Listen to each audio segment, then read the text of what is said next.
చేనేత కళను ప్రోత్సహించేందుకు కృషి మాజీ ఎంపీ బుట్టా రేణుక చేనేత వృత్తికి ప్రాధాన్యత కల్పిస్తూ చేనేత కార్మికులకు ఉపాధి అవకాశాలు కల్పించేందుకు తన వంతు కృషి చేస్తున్నట్లు మాజీ ఎంపీ బుట్టా రేణుక తెలిపారు. చేనేత దినోత్సవం సందర్భంగా నియోజకవర్గంలోని వివిధ ప్రాంతాల నుంచి వచ్చిన చేనేత కార్మికులతో ఆమె సమావేశమయ్యారు.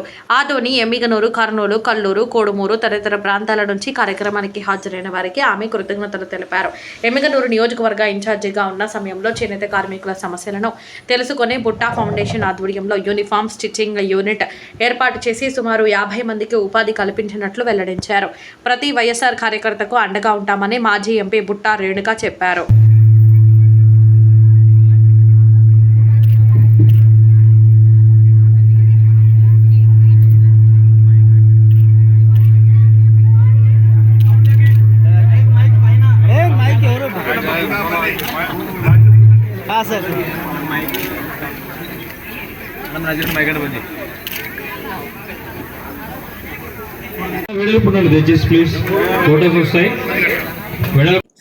చేనేత దినోత్సవం సందర్భంగా మిమ్మల్ని అందరినీ కలుస్తున్నందుకు చాలా సంతోషంగా ఉంది.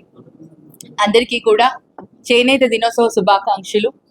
ఈరోజు ఒక చిన్న కార్యక్రమం, ఒక చేనేత బిడ్డగా నియోజకవర్గంలో ఉన్న చేనేతలకు ఆహ్వానం పిలిచి ఇక్కడ ఒక కార్యక్రమాన్ని ఏర్పాటు చేయడం జరిగింది.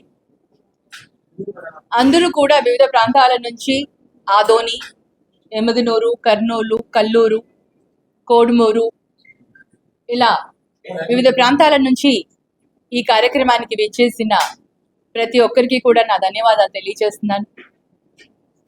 ముఖ్యంగా ఈరోజు అంటే ఒక చేనేతగా ఈ వృత్తికి ఉన్న ప్రాధాన్యత, ఈ వృత్తిలో ఉన్న నైపుణ్యం, ఆ కళని ముందుకు తీసుకొని వెళ్ళాలని చాలా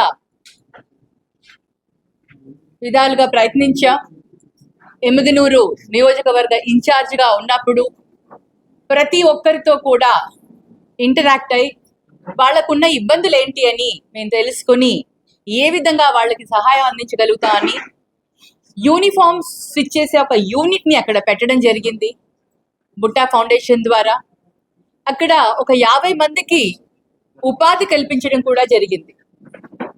అంతేకాకుండా త్వరలో చేనేతలకు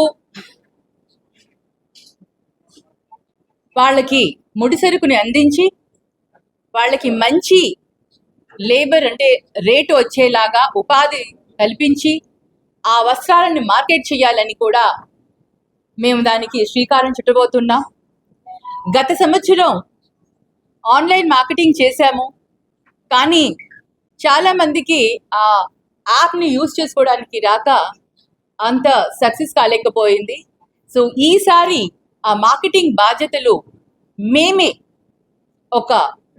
కొంతమందిని అపాయింట్ చేసి ఆ మార్కెటింగ్ని మేమే బాధ్యత తీసుకొని మరి ఎవరైతే చేనేతలు పెట్టుబడి పెట్టుకోలేని పరిస్థితుల్లో ఉన్నారో అటువంటి వారందరికీ కూడా ఆర్థికంగా సహాయం అందించి ఆ చేనేత వస్త్రానికి కావలసిన ముడిసరుకుని అందించి వాళ్ళకి ఒక మంచి రేటు వచ్చేలాగా, ఆ కూలీ కూడా మంచి కూలీ వచ్చేలాగా వాళ్ళతో ఒక నైపుణ్యమైన చీరలు తయారు చేసి ప్రత్యేకమైన చీరలు తయారు చేయించి మార్కెట్ చేయించాలన్న ఒక ఆలోచన వచ్చింది. ఆ ఆలోచనకి శ్రీకారం కూడా చుట్టడం జరిగింది. ఆల్రెడీ చాలా మంది నేతన్నలతో, చేనేతలతో మాట్లాడడం కూడా జరిగింది. త్వరలో ఆ కార్యక్రమం కూడా ప్రారంభించబోతున్నాం.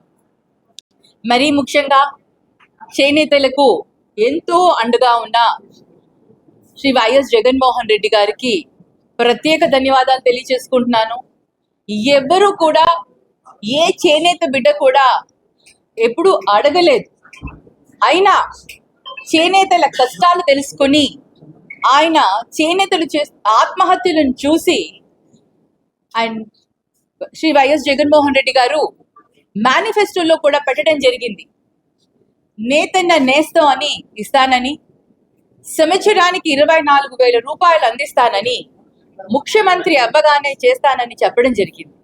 మరి అదే విధంగా ఆయన ముఖ్యమంత్రి అవ్వగానే మొట్టమొదటిసారిగా ఆయన జన్మదినం రోజు డిసెంబర్ 21న మొట్టమొదటిసారి ధర్మవరంలో వెళ్ళి ఆ కార్యక్రమానికి శ్రీకారం చుట్టి ప్రతి ఒక్క చేనేత బిడ్డకు, మగ్గం ఉన్న ప్రతి చేనేత బిడ్డకు 24,000 రూపాయలు అందించడం జరిగింది. ఆ తరువాత ఒక సంవత్సరానికే కరోనా రావడం జరిగింది. కరోనాలో కూడా, అటువంటి కష్టకాలంలో కూడా మా నేత మా లీడర్ శ్రీ వైఎస్ జగన్మోహన్ రెడ్డి గారు 5 సంవత్సరాలు క్రమం తప్పకుండా ప్రతి సంవత్సరం ఎంత కష్టం ఉన్నా కూడా బ్యాలెన్స్ చేసుకుని ప్రతిదీ కూడా అందించడం జరిగింది. 5 సంవత్సరాలు కరెక్ట్గా ప్రతి నేతన్నకు. చేనేత చాలా సంతోషించారు. ఎందుకంటే ఆ 24,000 రూపాయలు ఆ ముడి సరుకుతో వాళ్ళు స్వయంగా వాళ్ళు ఉపాధి చేసుకునే దానికి ఆ రోజు ఆధారం దొరికింది. మరి కూటమి ప్రభుత్వం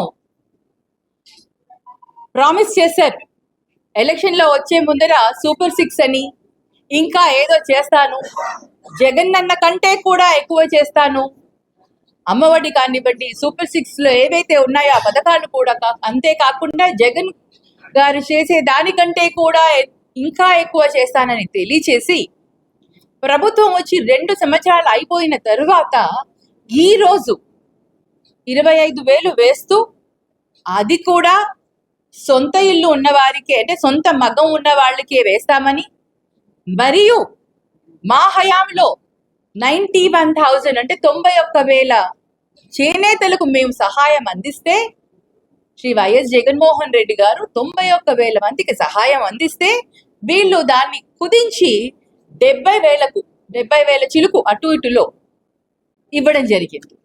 అంటే చేసే కార్యక్రమం కూడా చిత్తశుద్ధితో చేయకుండా కేవలం ఈ ఒక్కసారి వేసేసి అయిపోయింది అని అనుకుంటున్నారు. ఆ 2 సంవత్సరాలది కూడా గతంలో ఏదైతే 25,000 ఉందో అది కూడా ఆయన వేయాలి. మా చేనేతలకు అందరికీ కూడా సహాయం చేయాలని డిమాండ్ చేస్తున్నా. ప్రతిదీ కూడా ఆయన ఇలాగే కూటమి ప్రభుత్వంలో ఇలాగే చేస్తారు. అరా కొర గ్యాస్ సిలిండర్ 3 అన్నారు, 1 ఇచ్చి సరిపెట్టుకున్నారు, దాని గురించి ఊసలేదు. మరి తల్లికి వందన అన్నారు, అందులో కూడా కొంతమందికి తగ్గించి, చాలా మందికి తగ్గించి ఇవ్వడం జరిగింది. మరి అలాగే ఈరోజు నేతన్న నేస్తం కూడా తగ్గించి కుదించి వేసేస్తారు. మరి ఒకరికి వచ్చి పక్కన వాళ్ళకి రాకపోతే అది ఇంకా బాధ ఉంటుంది. అది ఎంత బాధ ఉంటుందంటే, పక్కన ఒకరికి వస్తుంది, ఒక చేనేతకు వస్తుంది, ఇంకొక చేనేతకు రాకుండా ఉంటే అది ఇంకా బాధ ఉంటుంది. ఇలాగా ప్రతి ఒక్కరిని ఇబ్బంది పెట్టే కార్యక్రమాలే చేస్తారు, కానీ ఏది కూడా సక్రమంగా చేయరు. ఏది కూడా చెప్పినట్టు కూడా ఎప్పుడూ చేయరు. అది మనందరికీ తెలుసు. మరి ఇవాళ నేను డిమాండ్ చేస్తున్నాను, ముఖ్యంగా చేనేత దినోత్సవ